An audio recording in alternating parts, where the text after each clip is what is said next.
Rain fell in strange purple drops across the crystal towers of Meridian Station. The alien city floated between 3 silver moons, its glass buildings reaching toward the stars like frozen lightning. Thousands of beings from across the galaxy moved through its glowing streets, their footsteps echoing on surfaces that hummed with energy. In a narrow alley behind the main market, something small and broken lay curled against a wall. The baby dragon was barely the size of a backpack, its once bright scales now dull and cracked. One wing hung at an odd angle, clearly broken, while the other trembled with each shallow breath. Golden eyes that should have sparkled with fire now held only pain and fear. The dragon tried to call out, its voice a soft chirping sound that mixed with the noise of the busy street. But no one stopped. No one even looked. A group of Altarians glided past on their long, thin legs. Their pale blue skin glowed softly in the city lights, and their large eyes saw everything with perfect clarity.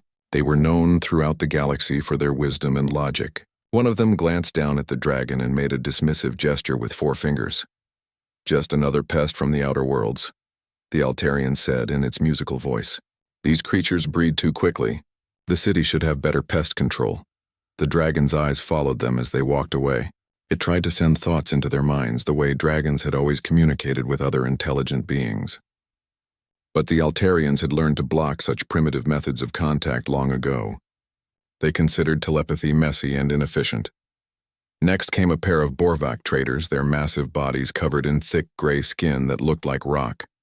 Each one stood twice as tall as a human and carried enough strength to lift a small vehicle. They were loading cargo onto hover sleds, their deep voices rumbling as they spoke about prices and shipping routes. The dragon dragged itself closer to them, hoping they might show mercy. Its broken wing scraped against the ground, leaving a thin trail of silver blood. One of the Borvak noticed the movement and grunted in annoyance. "Stupid beast is bleeding on the loading platform," he said to his partner. "Call maintenance to clean this up." "Should we move it first?" the other Borvak asked, not really caring about the answer. "Not our problem. Let the city workers deal with it." They continued their loading as if nothing had happened. The dragon's soft cries grew weaker. It was losing too much blood, and the cold rain was making everything worse. As the day wore on, more aliens passed by. The ethereals floated above the ground like living ghosts, their transparent bodies shimmering with inner light. They were healers by nature, able to sense pain and injury from great distances. Surely they would help. But when 3 ethereals drifted near the alley, they barely paused. Their leader, a being whose body looked like captured starlight, spoke in a voice that sounded like wind chimes. "A dragon hatchling," she observed without emotion. "Fascinating how they still exist in the modern galaxy. Should we assist it?" asked another ethereal. "Why would we? Dragons are relics of a more primitive time. They refuse to evolve beyond their base emotions and instincts. Natural selection will handle this situation appropriately." The dragon watched them float away, its heart breaking a little more. These beings could have healed its wounds with a simple touch, but they chose not to. In their minds, the dragon was too primitive to deserve their advanced knowledge. Hours passed. The purple rain continued to fall, and the dragon grew weaker with each passing minute. Its telepathic calls became desperate whispers that no one bothered to hear. Some aliens actually stepped around it with obvious disgust, as if touching the creature might somehow make them less civilized. A group of young Zanari students stopped nearby, their green skin marked with the glowing patterns that showed their academic achievements. They were studying alien biology, and one of them pointed at the dragon with excitement. "Look, an actual dragon specimen," she said to her classmates. "I've only seen them in textbooks." "The wing structure is exactly as described in the literature," another student added. "Notice how primitive the bone density appears compared to modern flying species." They stood there for several minutes, discussing the dragon's anatomy as if it were already dead. They talked about its muscle structure, its scale patterns, and its obvious lack of technological enhancement. Not once did any of them suggest helping it. "We should report this to the biology department," the first student finally said. "They might want to study it before it expires." "Good thinking. Fresh specimens are always more valuable than preserved ones."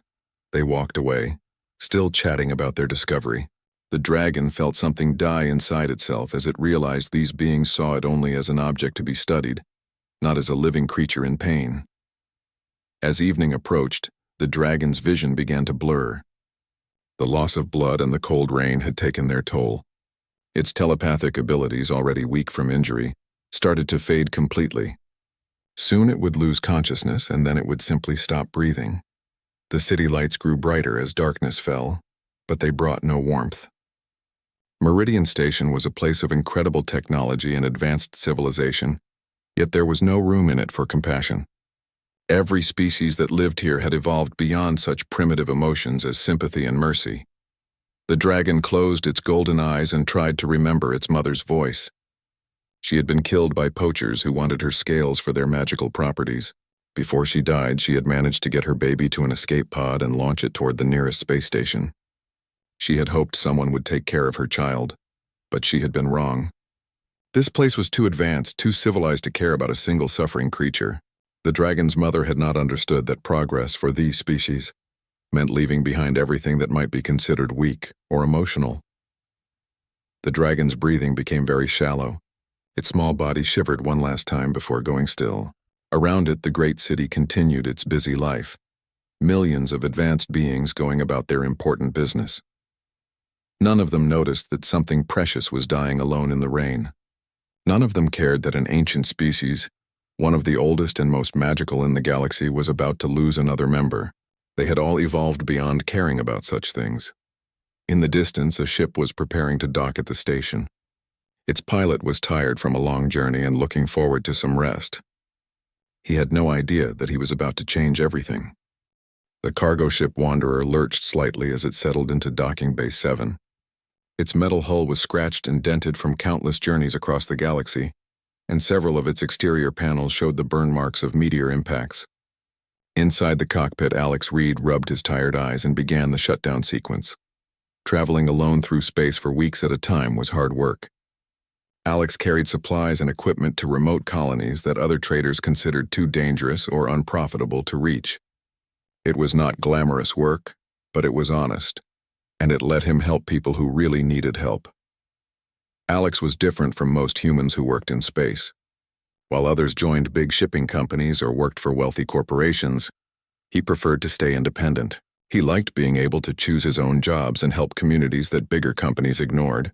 His ship was old and his profits were small, but he was happy with his life. As he gathered his papers and prepared to leave the ship, Alex felt something strange. There was a sound in the air so faint he almost missed it. It was not quite music and not quite crying, but something in between. He stopped and listened more carefully. Most people would have ignored such a quiet sound, but Alex had spent years living alone in space. He had learned to pay attention to small details that others missed. This sound felt important somehow, like a whisper asking for help. The docking bay was busy with activity. Alien workers moved cargo containers with anti-gravity lifts while others checked shipping manifests on glowing screens. The air smelled of ozone and exotic fuels. Alex walked through the crowds, still listening for that strange sound. He passed a group of Altarians who were discussing trade agreements in their musical language. Their conversation was full of complex economic theories and market predictions. They spoke with the confidence of a species that had mastered mathematics and logic thousands of years ago. Near the customs office, several Borvak supervisors were shouting orders at their workers. Their deep voices echoed off the metal walls as they organized the loading of massive mining equipment. They were efficient and powerful, respected throughout the galaxy for their ability to build and move heavy machinery. But none of these advanced beings seemed to hear the sound that had caught Alex's attention. They went about their business with the focused intensity of species that had learned to ignore distractions and concentrate only on important matters. Alex followed the sound through the commercial district, past shops selling technology he could never afford, and restaurants serving foods from hundreds of different worlds. The other species moved with purpose and efficiency. Their conversations focused on business, science, and progress. As he walked deeper into the station, Alex began to understand why the sound bothered him so much. It reminded him of something from his childhood on Earth, when he had found injured animals in the woods behind his house. His parents had taught him to help creatures that could not help themselves, even when it was inconvenient or costly. Most humans who worked in space had learned to think more like the other galactic species. They focused on profits and efficiency, leaving behind the emotional responses that other aliens considered primitive. But Alex had never been good at ignoring his feelings. He still felt sad when he saw suffering, and he still felt happy when he could help someone. The sound grew stronger as he entered the lower levels of the station. Here the buildings were older and less impressive. The lighting was dimmer and the crowds were thinner. This was where the less successful aliens lived and worked, away from the gleaming towers of the upper districts. Alex found himself in a narrow alley between two storage buildings. The purple rain that fell on this side of the station had created small puddles on the ground. The sound was definitely coming from here, but Alex could not see anything that might be making it. Then he looked down and saw something that made his heart skip a beat. A small creature lay against the base of a wall, barely moving. It had scales that caught the light like tiny mirrors, even though they were dull with dirt and injury. One wing was clearly broken, hanging at an angle that looked very painful. The creature's breathing was so shallow that Alex almost thought it was dead. Alex had never seen a dragon before, but he knew immediately what this creature was. The stories about dragons were told throughout the galaxy, though most species dismissed them as myths or primitive legends. Humans, however, had always been fascinated by dragons. They appeared in Earth's oldest stories and artwork. What struck Alex most was the creature's eyes. They were golden and intelligent, filled with pain, but also with a kind of hope that had not yet died completely. This was not a simple animal. This was a thinking, feeling being that was suffering alone. Alex knelt down beside the dragon, moving slowly so he would not frighten it. The creature's eyes followed his movements, and Alex could see recognition there. The dragon understood that someone had finally stopped to help. "Hey there, little one," Alex said softly. "You're hurt pretty bad, aren't you?" As soon as Alex spoke, something amazing happened. The dragon's eyes brightened slightly, and Alex felt a gentle touch inside his mind. It was not like hearing words, but more like feeling emotions that belonged to someone else. The dragon was trying to communicate with him telepathically. Most of the advanced species in the galaxy had developed mental shields that blocked telepathic contact. They considered it rude and invasive to share thoughts directly. But humans had never learned such defenses, and Alex was completely open to the dragon's gentle mental touch. Through their connection, Alex felt the dragon's pain and fear, but also its surprise and relief. No one had responded to its telepathic calls all day. The dragon had begun to think that no intelligent species in the galaxy cared about suffering anymore. Alex felt tears forming in his eyes as he experienced the dragon's memories of the day. He saw how dozens of advanced beings had walked past without stopping. He felt the dragon's confusion and sadness as creatures with the power to help had chosen to ignore its pain. "I'm sorry," Alex whispered, his voice thick with emotion. "I'm so sorry no one helped you sooner." The dragon made a soft sound somewhere between a purr and a sigh. Through their mental connection, Alex understood that the creature was grateful just to have someone acknowledge its suffering.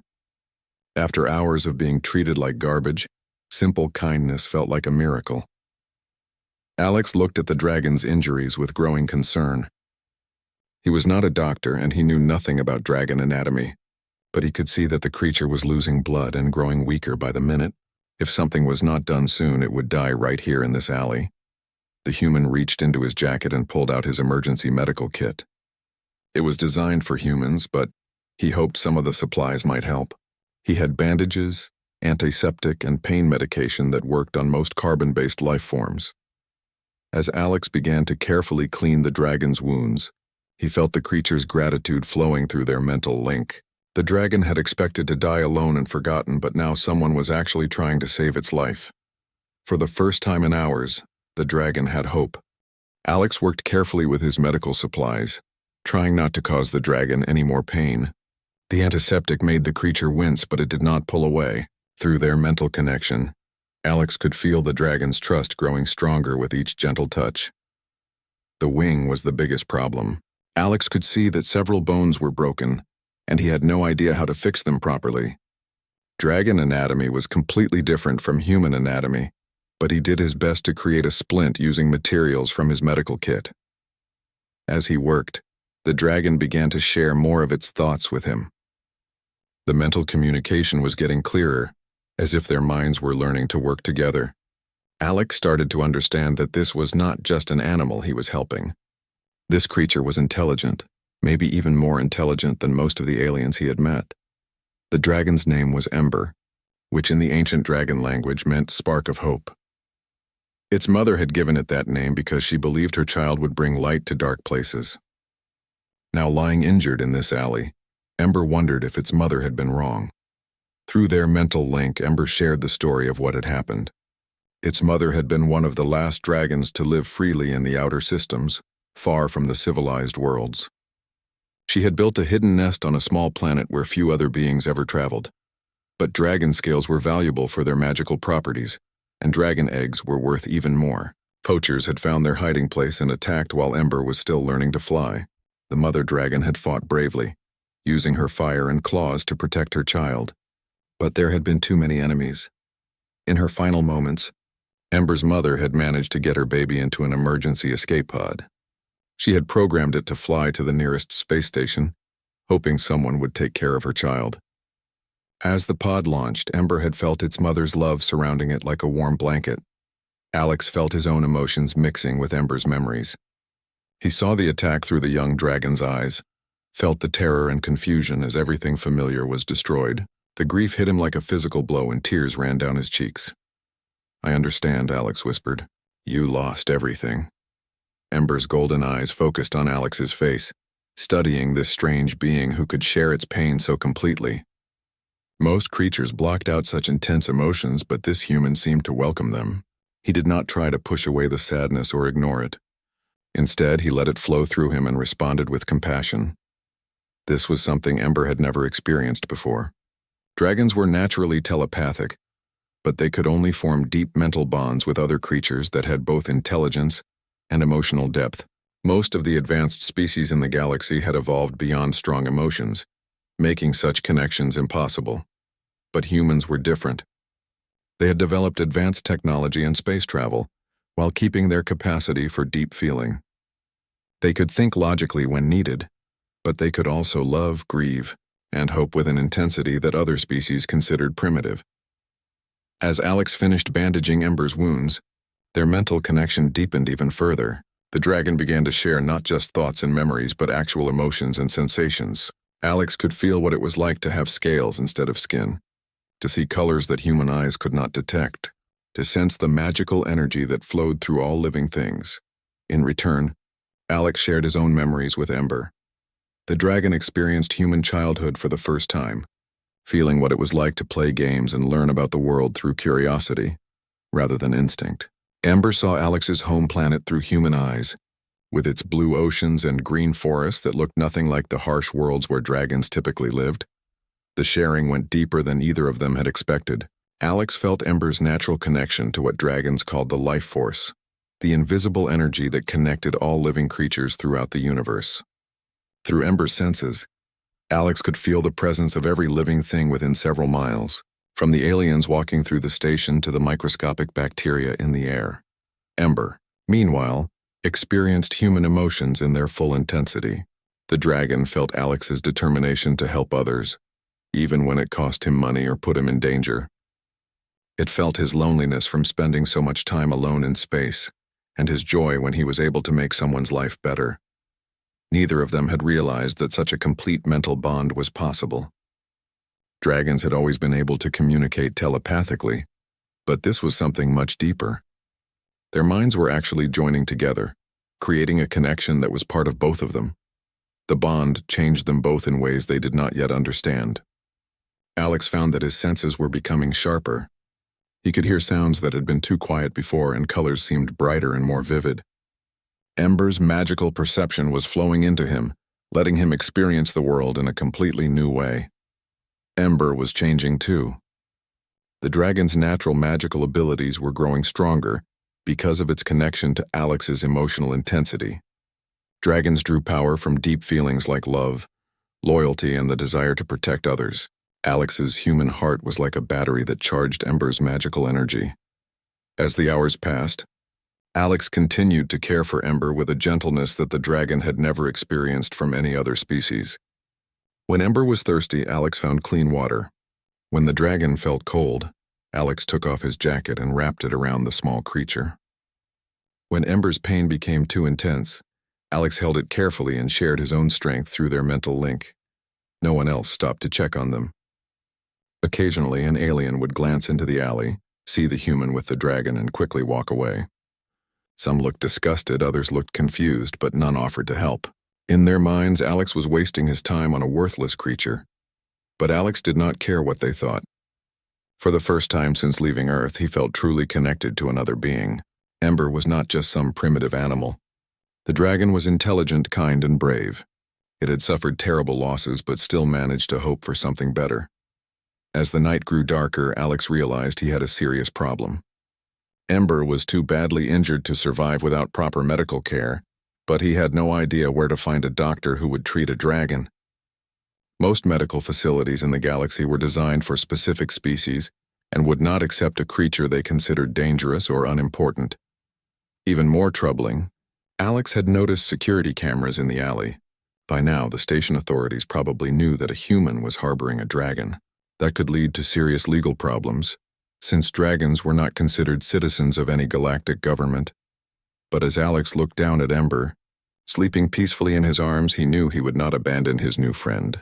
The dragon trusted him completely, and Alex would not betray that trust no matter what it cost him. Through their mental bond, he could feel Ember's dreams. The dragon was dreaming about flying through space with Alex, exploring new worlds together and helping other creatures who needed their aid. It was a beautiful dream, but Alex wondered if it would ever become reality. Tomorrow would bring new challenges, but tonight, at least, Ember was safe and no longer alone. Morning came too soon for Alex and Ember. The artificial sun of Meridian Station began to brighten, and the sounds of the waking city drifted into their alley. Alex had not slept much, staying awake to watch over Ember and make sure the dragon's condition remained stable. Ember was feeling better than the night before. The bandages had stopped the bleeding, and Alex's constant care had given the small dragon strength to heal. Their mental bond had grown even stronger during the night, and now they could share thoughts almost as easily as speaking aloud. Alex was helping Ember drink some water when he heard the sound of heavy footsteps approaching the alley. He looked up to see 3 figures in the blue uniforms of the Galactic Peacekeeping Force. Their leader was an Altarian with the silver markings that showed high rank, while the other 2 were Borvac enforcers whose size alone was meant to intimidate. Alex Reed of Earth, the Altarian officer said in a voice that carried no emotion. You are harboring a dangerous creature in violation of Station Safety Code 247. You must surrender the dragon immediately for proper disposal. Alex stood up slowly, keeping Ember behind him. Through their mental link, he could feel the dragon's fear, but also its trust that Alex would protect it. The human tried to keep his voice calm and reasonable. This isn't a dangerous creature, Alex said. It's a baby and it's badly injured. I'm just trying to help it heal. The Altarian's large eyes showed no expression as he consulted a data pad. Species classification, dragon. Threat level, extreme. Intelligence level, animal. There is no legal framework for treating such creatures as anything other than dangerous wildlife. But that's wrong, Alex protested. Ember is intelligent. We've been communicating telepathically all night. It understands everything we're saying right now. One of the Borvac enforcers laughed, a sound like rocks grinding together. Telepathy is just animal instinct, human. These creatures can project basic emotions, but that doesn't make them people. A pet dog can sense your mood too. Alex felt Ember's pain at being dismissed so completely. The dragon tried to reach out telepathically to the officers, hoping to prove its intelligence, but their minds were completely closed. They had been trained to block such contact, considering it a form of mental assault. You have 1 hour to bring the creature to Processing Center 5, the Altarian continued. If you fail to comply, you will be arrested and charged with harboring dangerous wildlife. Your ship will be impounded and you will be banned from all galactic trade routes. The threat hit Alex like a physical blow. Losing his ship would mean losing his livelihood, his home, and his freedom to travel the galaxy. Without a ship, he would be trapped on whatever world he happened to be on, unable to continue the work that gave his life meaning. But as he looked down at Ember, Alex knew he could not hand his friend over to be destroyed. The dragon was not some mindless beast. It was a person, with thoughts and feelings and dreams for the future. To kill it would be murder no matter what the law said. I need more time, Alex said. The dragon is too weak to be moved right now. Moving it could kill it. That would solve the problem efficiently, the Altarian replied without any hint of compassion. 1 hour, Mr. Reed. Do not make this situation more difficult than necessary. The officers left, their footsteps echoing off the alley walls. Alex knelt down beside Ember, who was trembling with fear and sadness. Through their bond, the dragon shared its confusion about why these advanced beings could not understand what it was trying to tell them. They think they're better than you because they don't feel emotions, Alex explained gently, but that just makes them blind to what really matters. Alex spent the next few minutes walking through the nearby streets, hoping to find someone who might help them. But every alien he approached reacted the same way. The moment they saw Ember, their expressions changed to disgust or fear. A Zanari merchant actually backed away when Alex tried to explain the situation. Dragons are unpredictable, she said nervously. They're driven by primitive emotions like anger and territorial instincts. You cannot reason with such creatures. An ethereal healer refused to even look at Ember. My medical training does not cover prehistoric species, he said coldly. I suggest you contact the Department of Pest Control. Even the few humans Alex found on the station were not willing to help. They had learned to think like the other galactic species, focusing on practical concerns rather than emotional responses. One human trader looked at Alex like he had lost his mind. Are you crazy? The trader asked. That thing could grow up to burn down half the station. Dragons are nothing but trouble. Turn it in before you get yourself arrested. As the hour deadline approached, Alex realized that he and Ember were completely alone. The entire civilized galaxy saw dragons as dangerous animals that needed to be controlled or destroyed. No one was willing to consider that they might be intelligent beings with rights of their own. Alex returned to the alley with a heavy heart. Ember could feel his despair through their mental bond, and the dragon tried to comfort him with feelings of gratitude and love. Even facing death, Ember was more concerned about Alex's well-being than its own fate. I won't let them take you, Alex promised, though he had no idea how to keep that promise. We'll figure something out. But as he heard the sound of approaching footsteps, Alex realized that their time had run out. The peacekeeping officers were returning, probably with reinforcements. Soon they would be surrounded with nowhere to run and no one to help them. Through their bond, Alex felt Ember's acceptance of what was about to happen. The dragon had lived its entire short life in a galaxy that saw it as nothing more than a dangerous pest. At least it had experienced kindness and friendship in its final hours. But Alex was not ready to give up. He had spent his whole life helping others, and he was not about to stop now. Even if it meant losing everything he had worked for, he would find a way to save his friend. The footsteps were getting closer. Alex picked up Ember carefully, holding the small dragon against his chest. Whatever happened next, they would face it together. Alex found a hiding place in an abandoned storage room deep in the lower levels of the station.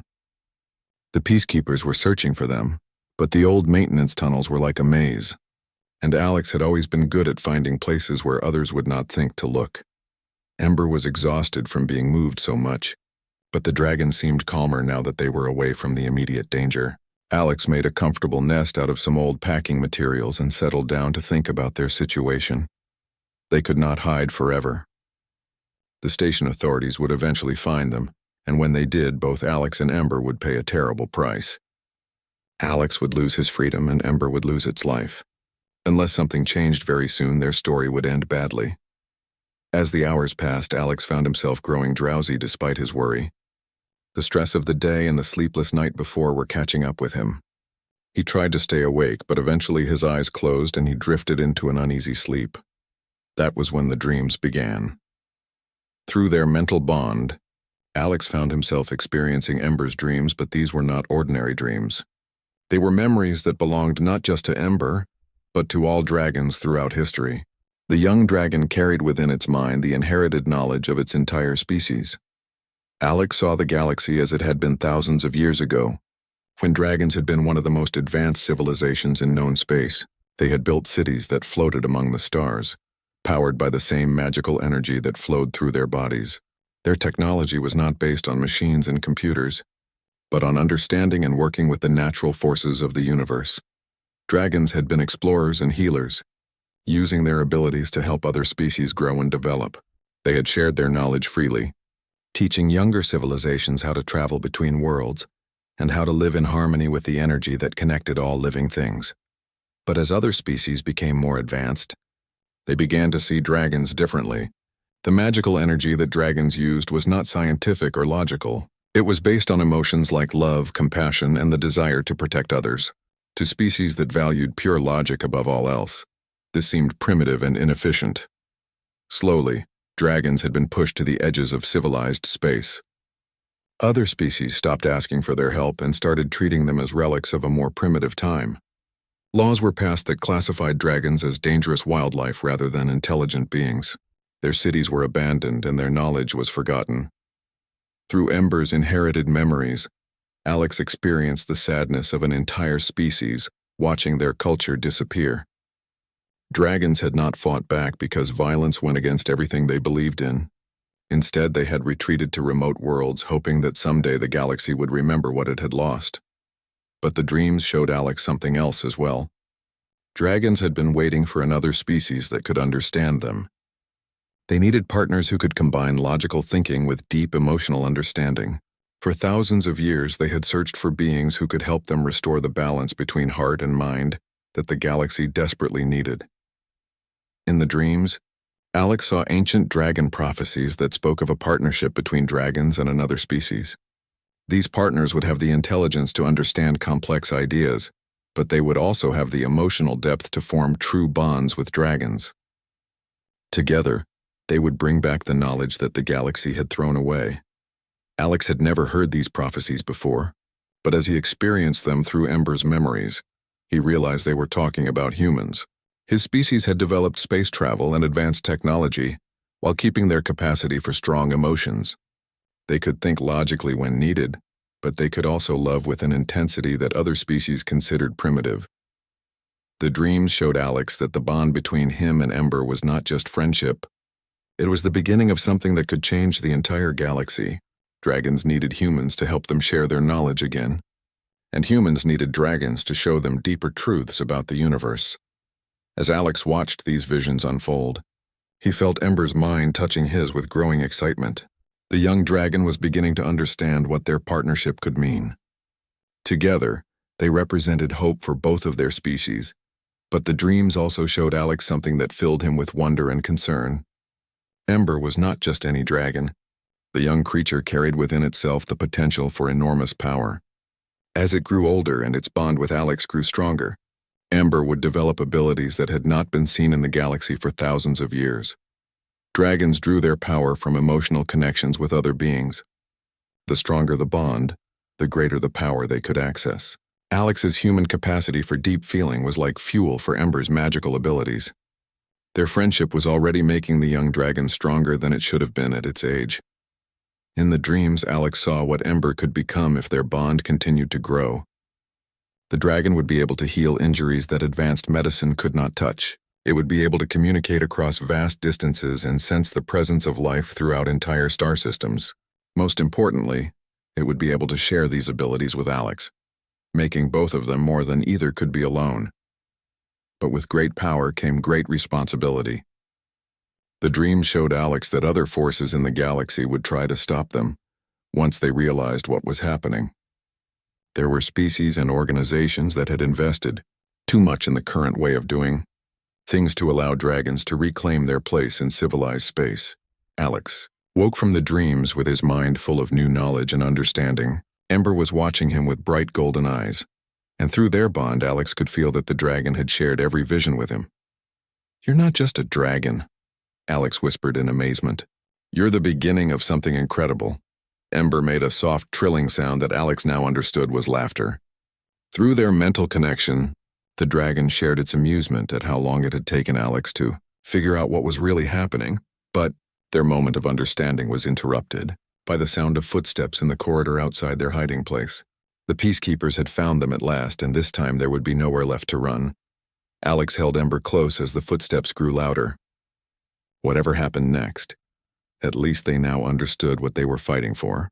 This was not just about saving one small dragon. It was about restoring something precious that the galaxy had lost.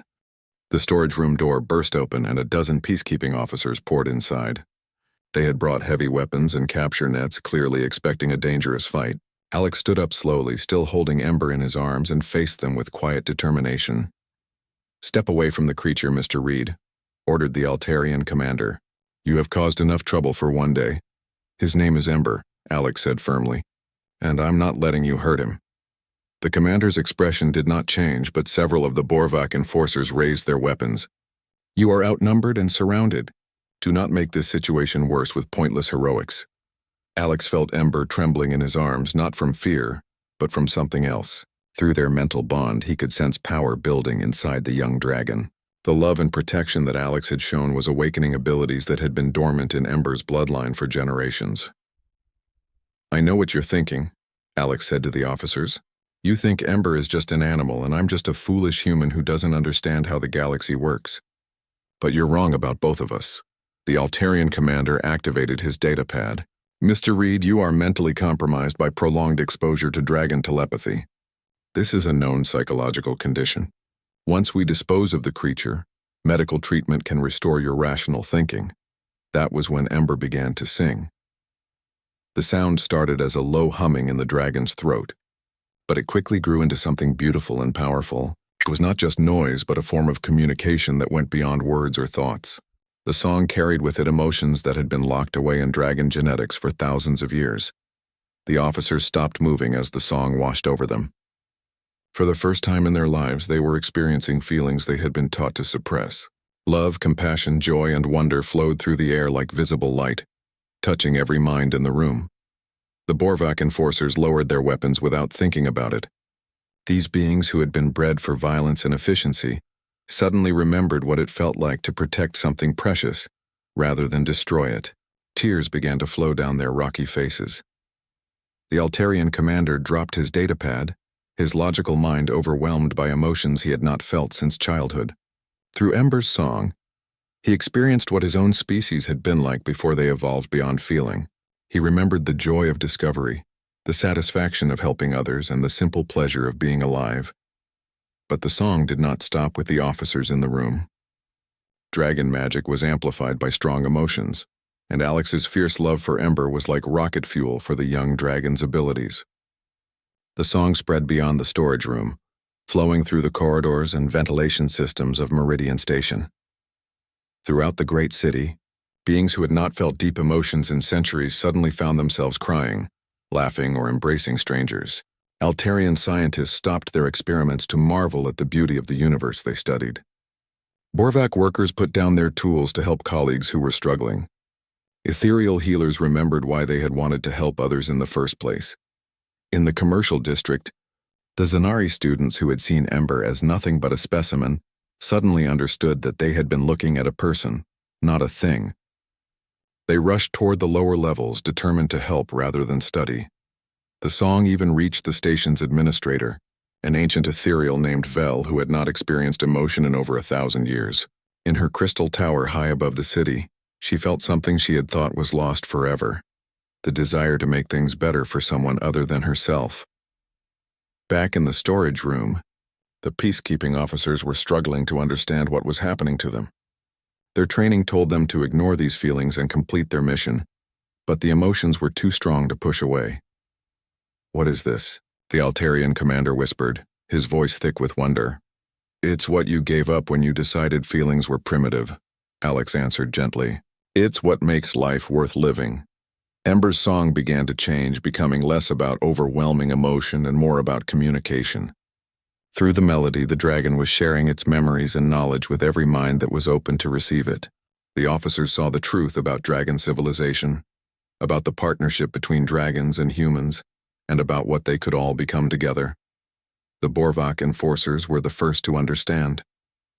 Their species had always valued strength, but now they realized that emotional courage was the strongest force in the universe. One of them, a giant named Rex, stepped forward and knelt beside Alex and Ember. "Forgive us, small one," Rex said in his deep voice. "We did not understand what we were trying to destroy." The other officers followed his example, putting down their weapons and approaching with expressions of wonder and shame.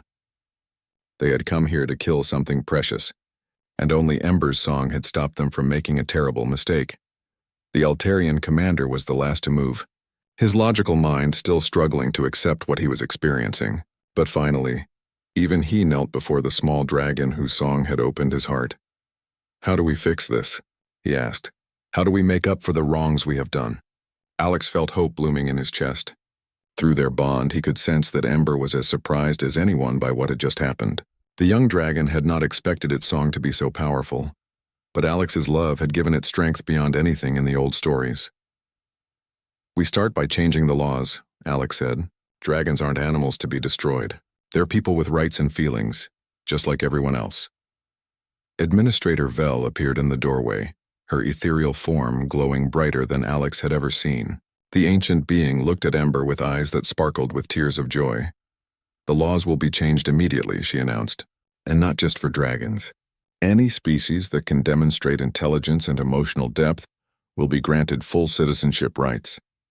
She turned to Alex with something that might have been a smile. "Mr. Reed, your ship is being repaired and upgraded at station expense. When you and young Ember are ready to travel, you will carry the first official dragon-human partnership license in galactic history."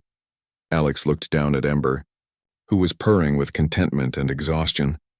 The little dragon had accomplished more in one day than entire civilizations managed in centuries.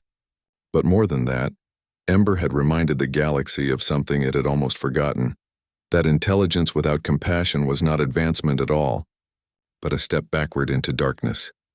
In the days that followed, other dragons began to emerge from their hiding places throughout the galaxy.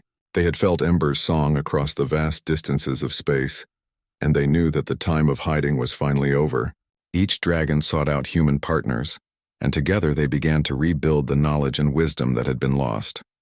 Alex and Ember became the first team to explore this new partnership, traveling from world to world and helping other species rediscover the balance between logic and emotion.